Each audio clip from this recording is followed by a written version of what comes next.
नमस्कार मैत्रिणींनो, शुभ सकाळ. तर आम्ही सकाळी सकाळी सकाळी पोहे केले आणि आईने आणि मी मस्त पोह्यांचा नाश्ता एन्जॉय केला. कारण आम्हाला आज खूप काम करायचं होतं आणि पप्पा गेले होते साक्री. म्हणून आम्हाला म्हटलं आज निवांत वेळ आहे, तर आई आणि मी आवरून घेऊ. असं बघू शकता तुम्ही वरच्या रूममध्ये काय असतो पसारा झाला होता, बाप रे. आणि खाली सगळं व्यवस्थित झालं, सगळं खालचं सामान वरती आलं आणि वरती सगळ्या दोन्ही बेडरूम खराब झाल्या, खूपच खराब झाल्या. आणि असं होतं की 2 टप्प्यामध्ये घर असेल ना, तर खालचं चांगलं केलं वरती खराब, वरचं चांगलं केलं खालचं खराब. आणि जे हेच सगळं पसारा आवरत असताना मला सापडल्या आमच्या म्हणजे माझ्या पहिल्या संक्रांतीचा जो कार्यक्रम झाला होता ना, त्याचा अल्बम. आणि सगळ्या आठवणी ताज्या झाल्या की मी किती बारीक होते, किती छान दिसायचे आणि हेही किती छान दिसत होते असं म्हणून. आणि आई पप्पा तर बघा एकच नंबर दिसतंय.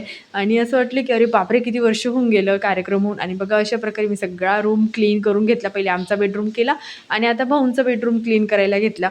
तर तुम्ही बघू शकता किती कचरा निघाला आहे. सगळ्या खालच्या फरच्या वगैरे सगळ्या चेंज केल्या होत्या ना, सगळे खोके वगैरे त्या लोकांनी सगळे वरती आणून ठेवले होते.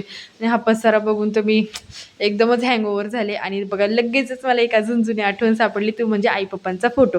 किती छान दिसतोय ना. त्या काळातही त्यांना फोटो काढण्याची एवढी आवड होती ना, हे बघूनच आश्चर्य वाटतं. आणि अगदी जुन्या पिक्चरचे हिरो हिरोईनसारखे दिसत आहे आई पप्पा. आता त्यांचा फोटो तर मी असाच माझ्याच बेडरूममध्ये ठेवणार आहे. आणि खरंच खूप क्यूट दिसत आहे. तुम्हाला कसं वाटला नक्की सांगा.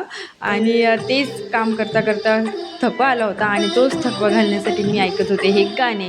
कारण गाणे असले की आपल्याला आँखों कितीही काम लावा, में आपण ते इझी करून टाकतो. तस्वीर है आणि त्याच्याने आपला मूडही फ्रेश जैसी होतो, खूप छान वाटतं तू आपल्याला. आणि असं वाटतच नाही की आपण मेरी एवढे कामं करतोय का काय तकदीर असं म्हणून. है आणि मस्त गाणे एन्जॉय करत करत आपण जैसे सगळं काम पूर्ण दिल करून घेतो. से आणि म्हणूनच मी ना आज साडी इस वगैरे पण दिल वेअर नाही तक केली, कारण म्हटलं आज आती एवढं पसारा आवरायचा आहे तर ती साडी जाऊ देत आणि पसारा आवरू देत म्हणून. आणि छान त्यांचाही बेडरूम आवरून घेतला, क्लीन केला, पुसून घेतला. आणि हा बघा, हा माझा बेडरूम मी आवरून घेतला, छान क्लीन करून घेतला.